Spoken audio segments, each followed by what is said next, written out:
Good day kapadyak! Sa video natin ngayon, checkin natin itong titanium pedals na nabili ko sa Shopee. O tara!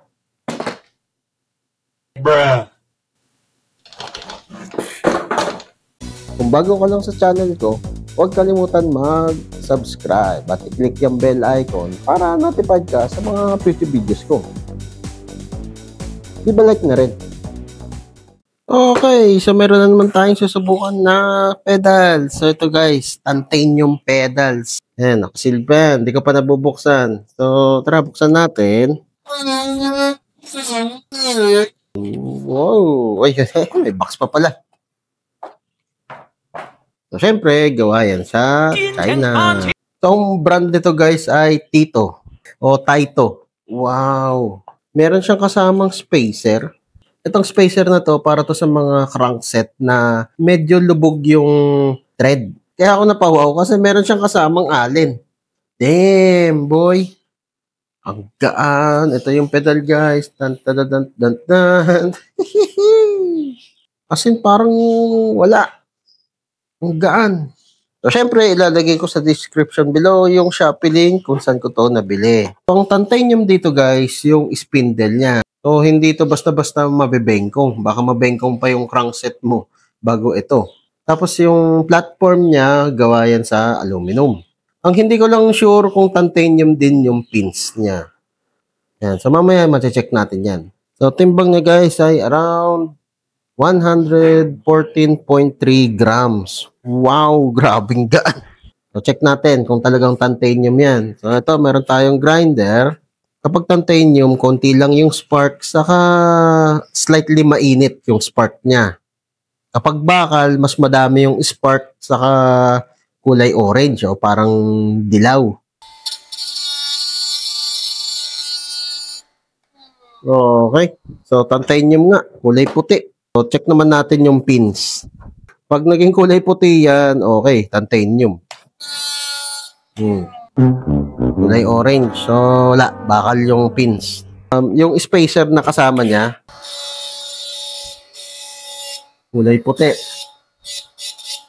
Okay, so, lastly, check natin tong bearing. Okay, so meron siyang nut sa loob. So, kailangan natin ng socket wrench. So, ang size ng socket natin ay 8mm. Okay, so ito guys, confirm. Triple bearing na pedal. Isang bearing dito, hindi ko lang alam kung anong size, walang nakalagay. Ganun din dito sa kabila at ito, yan, natanggal siya. So, mukhang madali lang naman tanggalin yung bearing, baka konting pokpok lang luluwag na. Tapos ang maganda pa dito, yung bearing RS type o rubber seal. So, sa mga ganitong bearing guys, mas madali yan i-service. Klapin mo lang yung seal, di okay na. May access ka na sa bulita sa loob.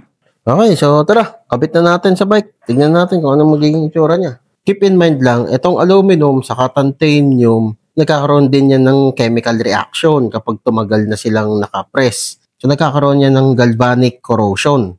Sa titanium, high resistance siya sa ganon, pero tatablan pa rin. So para ma-future proof, lagyan natin siya ng assembling paste or copper grease or anti-seizure grease para hindi siya ma-stock up. Yung washer, gagamitin mo lang kung sakaling lumalagpas yung thread nitong spindle dito sa likod. And okay, wow! Not bad. Actually, medyo bagay dito kay Intense. Kulay silver. Ang ganda ng power transfer, oh. Nice. Iba din talaga ikot ng triple bearing kaysa yung single bearing saka naka-DU bearing. Okay na rin. One-time investment, not bad. Ipon-ipon na lang ng pang-upgrade. So, ang part score ko dito guys ay 8/10. So, hindi siya perfect score dahil sa price point niya at yung dito sa bakal na pins. Miss opportunity, sana ginawa na lang nilang at titanium pins. Okay na rin, not bad. Triple bearing, titanium spindle, lightweight, ayos. So, kung nagustuhan mo tong video na to, leave a like, o kung may katanungan ka pa, kung may gusto kang idagdag, comment down below lang. Okay, so yun lang. Ayos! Whee! O kapadyak, kung na-enjoy mo tong mga video ko, leave a like, at i-share mo na rin sa mga tropa pips mo. Makakatulong ito sa channel. Kung gusto mo pa manood ng ibang video, ito, meron pa tayo. Hindi tayo nauubusan. Ayan, katulad nito, saka ito. Nood ka na. Madami pa tayong mga video na i-upload. Kaya, mag-subscribe at i-click yung bell icon para notified ka sa mga future videos ko. Maraming salamat. See you next time.